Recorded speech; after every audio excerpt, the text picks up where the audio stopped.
যাওয়ার জায়গা হইল কবর। ঠিক কিনা বলেন? যাওয়ার জায়গা কবর। আমাদের কুমিল্লা জেলা বুড়িচং থানা ভুবনগড় একটা গ্রামের, আমি আজকে 2-3 দিন বৃহস্পতিবার থেকে মানে খুব আমার হৃদয়টা ভারাক্রান্ত হৃদয়। ওই এলাকার একটা ছেলে বিদেশ যাওয়ার সময় বিবির পেটে বাচ্চা দেখে গেছে, বিবি অন্তঃসত্ত্বা গর্ভবতী। বিদেশ যাওয়ার পর একটা ছেলে হয়েছে, সে বিদেশ করেছে 7 বছর, ছেলের বয়সও প্রায় 6 বছর। যাওয়ার পরেই ধরে না মোটামুটি 6 বছর যাওয়ার পরে সে আর আসে নাই। 7 বছরে কাগজপত্র ঝামেলা ছিল, বিপদ ছিল, টাকা পয়সা ইনকাম করতে পারে নাই। পরে টাকা পয়সা ইনকাম করে এরপরে কফিল ধরেছে মালিক, একটা জীবনে বিদেশের সিস্টেম যেটা আকামা টাকামা করছে। এবার মালিকের থেকে ছুটি লাগাইয়া এবার বাংলাদেশে রওনা দিছে। আর ছেলেরে বলছে আইসা তোমার মাদ্রাসায় ভর্তি করামো। বিপ্লবী সাহেবের আল হোসাইনি ইসলামে সন্নিয়া মাদ্রাসা আছে, আমি ইউটিউবে দেখেছি, লাইভে দেখেছি, ওই মাদ্রাসা তোমার ভর্তি করাই দিব। ছেলে বলছে আব্বু তুমি আইসা আমার মাদ্রাসায় ভর্তি করাই দিও।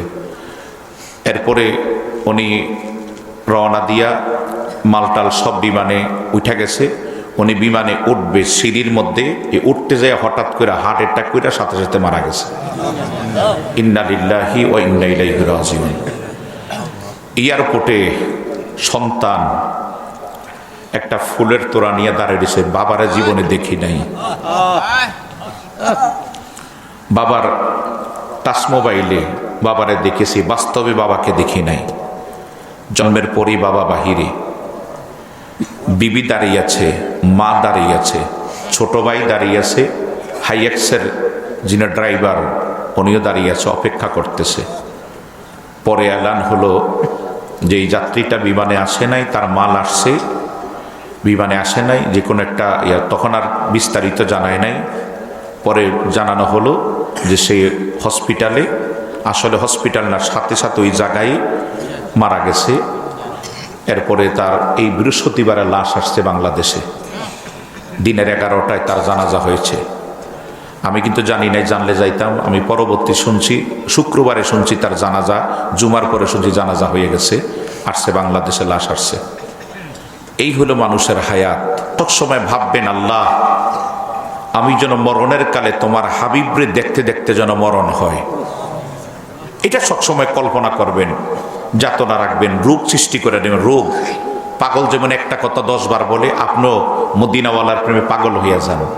একটা কথা 10 বার বলেন যে আল্লাহ তোমার হাবিবরে দেখাইয়া মরণ দিও। আমি প্রায় মুনাজাতে বলি আল্লাহ তুমি যদি খুশি হও, আমার মদিনাওয়ালা যদি খুশি হয়, আমার পীর মুর্শিদ যদি খুশি হয়, আমার গাড়ির নিচে মরণ দা আপত্তি নাই, ট্রেনের নিচে মরণ দা আপত্তি নাই, বিমানে মরণ দা আপত্তি নাই, আমার বাসের নিচে বিল্ডিং এর নিচে মরণ দা আপত্তি নাই। তবে একটা আপত্তি, মরণের কালে যেন নূরের নবীরে পাই। বলেন আমিন। দুনিয়ার মানুষ দেখবে বিপ্লবীর উপরে গাড়ি উঠা রইছে, দুনিয়ার মানুষ বিপ্লবীর উপরে ট্রেন, বিপ্লবীর উপরে বাস পড়ে রয়েছে, বিল্ডিং পড়ে আছে। এই টাইমে শুধু বিল্ডিং কেন, ওই টাইমে যদি আজরাইলি জমিনটারে খামসা দিয়ে ধরে মোট করে ধরে আমার বুকের উপর চাপ দেয়, আমার যারা পরিমাণ কষ্ট হবে না যদি আমার মদিনাওয়ালা সামনে থাকে। আল্লাহ ফরমান ইন্না রাহমাতাল্লাহি কারীবুম মিনাল মুহসিনিন, নিশ্চয়ই আমি আল্লাহর রহমত আমার আউলিয়া কেরামের নিকটে। নিশ্চয়ই আমি আল্লাহর রহমত কারীব, নিকটে। নিশ্চয়ই ইন্না রাহমাতাল্লাহ, নিশ্চয়ই আল্লাহ পাকের রহমত কারীব, নিকটে। মিনাল মুহসিনিন, মুহসিনিন কারা? আল্লামা জালালউদ্দিন সৈয়দী ওনার তাফসিরে দুররে মানসুরে এই আয়াতের তাফসির করতে গিয়ে বলতেছেন যে আউলিয়া কেরাম যারা, তাদের কাছে হইল আল্লাহ পাকের রহমত। সবাই বলেন মারহাবা। এখন রহমত কোন রহমত? অসুখ থেকে মাপ পাইলাম, আল্লাহ রহমত করছে, এটাও রহমত। কথা কোন ঠিক কিনা বলেন? ছেলে বিদেশ থাকে, টাকা পয়সা পাঠাইতে পারে নাই, এখন কাজ পাইছে, এটা আল্লাহ রহমত। অনেকদিন সূর্য ওঠে নাই, সূর্য উঠেছে, কুয়াশা কেটে গেছে, এটাও আল্লাহ রহমত। অনেকদিন বৃষ্টি নাই, বৃষ্টির জন্য দোয়া হচ্ছে, বৃষ্টি এসেছে, এটাও আল্লাহ রহমত। কিন্তু আল্লামা জালালউদ্দিন সৈয়দী বলতেছেন আউলিয়া কেরামের কাছে সবচেয়ে বড় কোন রহমত জানো? ওয়ামা আরসালনাকা ইল্লা রাহমাতাল লিল আলামিন। আউলিয়া কেরামের কাছে গেলে আল্লাহ বলে ওয়ামা আরসালনাকা হাবিব, আমি আপনাকে এরসাল করি নাই, পার্সেল করি নাই, পাঠাই নাই, ইল্লা হা পাঠিয়েছি। কোন বাক্যের মাঝখানে যদি ওই তিনলে ওয়ার্ড বসে, এস্তেস্তা বসে, তাহলে মনফি থাকলে মুসবাত হয়ে যায়, নট থাকলে ইয়েস হয়ে যায়, না থাকলে হা হয়ে যায়। আমি আপনাকে এরসাল করি নাই, পার্সেল করি নাই, পাঠাই নাই, তবে ইল্লাহা পাঠিয়েছি রাহমাতাল লিল আলামিন। আলামিন শব্দটা বহু বচন, প্লুরাল, জমা, সমস্ত আলেমের জন্য আপনাকে রহমত বানাইয়া আমি পাঠাইছি। জোরে বলেন সুবহানাল্লাহ। পৃথিবীর যত নবী রাসূল পাঠাইছে গোটা বিশ্বের জন্য পাঠান নাই, গোটা পৃথিবীর জন্য পাঠান নাই, এরিয়ার জন্য, গোত্রের জন্য, বংশের জন্য, এলাকার জন্য। আর আমার নবীর এরিয়া, গোত্র, বংশ বলেন নাই। আল্লাহ বলছেন হাবিব আপনার এরিয়া কতটুক? আমি আল্লাহর এরিয়া আলহামদুলিল্লাহি রাব্বিল আলামিন। সমস্ত প্রশংসা ওই আল্লাহর, যিনি সমস্ত আলমের জন্য প্রতিপালক। সমস্ত আলম, আলামিন বহু বচন, প্লুরাল, জমা। যদি আল্লাহ রাহমাতাল লিল আলম বলতো শুধু দুনিয়ার জন্য আল্লাহকে রব বুঝাইতো। আল্লাহ বলেছেন আলামিন বহু বচন, সমস্ত আলমের জন্য, সমস্ত আলমের জন্য রব আমার আল্লাহ। আর নবীকে বলেছেন হাবি আপনি রাহমাতাল লিল আলামিন, আপনিও আলামিন, আমিও রব্বিল আলামিন, আপনি রাহমাতাল লিল আলামিন। আমি আল্লাহর এরিয়া যতটুক, আপনার রহমতের এরিয়াও ততটুক। সুবহানাল্লাহ। সেই নবীজিকে চিনার জন্য, পাওয়ার জন্য আউলিয়া কেরামের কাছে গেলে নবী দেখার ট্রেনিং, নবী দেখার রাস্তা আপনাকে গেলে, আপনি যখন ওমানাতপুরে মুরিদ হয়েছেন, বিভিন্ন দরবার আছে না, যে দরবারে মুরিদ হন, হওয়ার পরে আপনি কোটিপতি হন, এই চিন্তা যান নাই। আপনি যাতে মুসলমান হইয়া মারা যাইতে পারেন, মানুষের মতো মানুষ হয়ে মারা যাইতে পারেন, আপনি যেন নবী পর্যন্ত বুঝতে পারেন, সেই রাস্তাটুকু ওরা বাতলাইয়া দেয়, সেই রাস্তাটুকু দেখাইয়া দেয়। আপনি যাতে আগার দরবেশ বয়ে খালি বমন্দি, আগার দরবেশ বয়ে খালি বমন্দি, ফেরু দার দো আলমাস পেশেন্দি, আইলে কায়ে তু জবাবে হর সওয়াল, মুশকিলে আস্তো হাল সুদে বেকি লোকাল। এমন দরজা অতিক্রম করবে যদি ডাক্তার তাকে প্রেসক্রিপশন করে দেয়, আপনি এই ওষুধ খাবেন, এটা খাবেন না, আপনার অ্যালার্জি, আপনার চর্মরোগ, আপনি ওষুধগুলি খাবেন। চিংড়ি মাছ খাবেন না, খাসির গোশত খাবেন না, গরুর গোশত খাবেন না, হাঁসের ডিম, হাঁসের মাংস খাবেন না, এরকম কিছু নিষেধ বলে না, বাকিগুলি খাবেন। কিছু আদেশ, কিছু নিষেধ করে দেয়। আর এই প্রেসক্রিপশন অনুযায়ী আপনি ওষুধ খাবেন, ডাক্তার আপনাদেরকে প্রেসক্রিপশন করে। ঠিক আপনার পীরও আপনাকে প্রেসক্রিপশন করে, বাবা মাগরিবের পরে, ফজরের পরে ওজিফাগুলি করবা, সুদ খাইবা না, ঘুষ খাইবা না, পরের হক নষ্ট করবা না, আল্লাহ রসুলের সবসময় জীবনের চাইতে ভালোবাসবা, পীর ও মুর্শিদের সবসময় নজরে রাখবা, এরকম কিছু কথা বলে না, আদেশ দেয় না।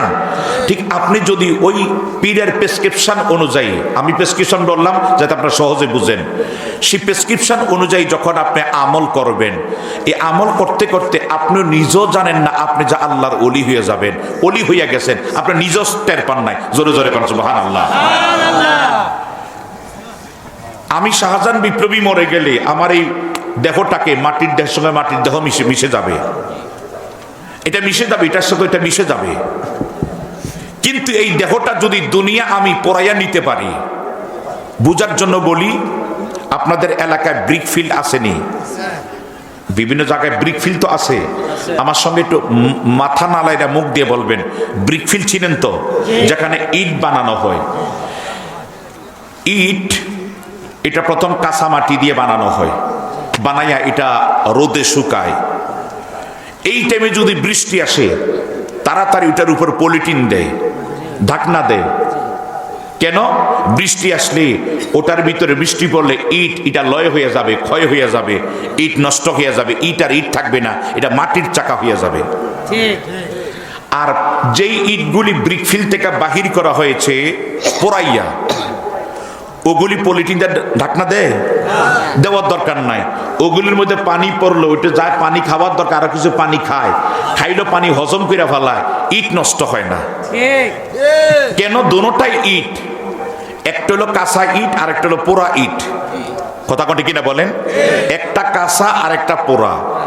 কাঁচা ইটটা যে কোনো টাইমে বৃষ্টি আসলে এটা শেষ হইয়া যায়, নষ্ট হইয়া যায়। আর পোড়া ইটটা যদি ঝামার মতো বানাইয়ালা হাজার হাজার বছর মাটির নিচে থাকলো, এটা মাটির বাবার ক্ষমতা নেই, এটা খাইতে পারে। কথা কটি কিনা বলেন? ঠিক আমাদের এই দেহটাকেও, কাঁচা মাটির দেহটাকেও আপনি এটা পোড়াইয়া নেন, এটাকে পোড়ান, এটাকে জ্বালান, ব্রিক ফিলে ঢুকাইবেন না, না, এটা আপনার যেই যেই দরবারে মুরিদ হয়েছেন ওই পীরের প্রেমে, আল্লাহ রসুলের প্রেমে আপনি আপনার জীবনটাকে পোড়াইয়া নেন। জোরে কোন সুবহানাল্লাহ।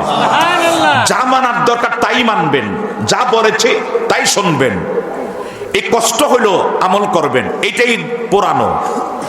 কষ্ট হইল কথাগুলির উপর আপনি চলমান থাকেন, অবিচল থাকেন, তাহলে এই থাকার কারণে এটাই হচ্ছে এই দুনিয়ার ব্রিকফিল।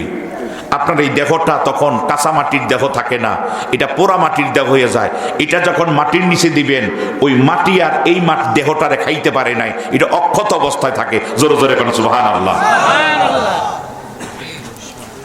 এই কারণে আমরা আউলিয়া কেরামের দরবারে যাই, তাদের কাছে যে আমরা বায়াত গ্রহণ করি, গ্রহণ করার পরে তারা যে পথ দেখায়, ওই পথ দেখানোর কারণে আমাদের লোহার দেহটা সোনায় পরিণত হইয়া যায়। জোরে জোরে কোন সুবহানাল্লাহ।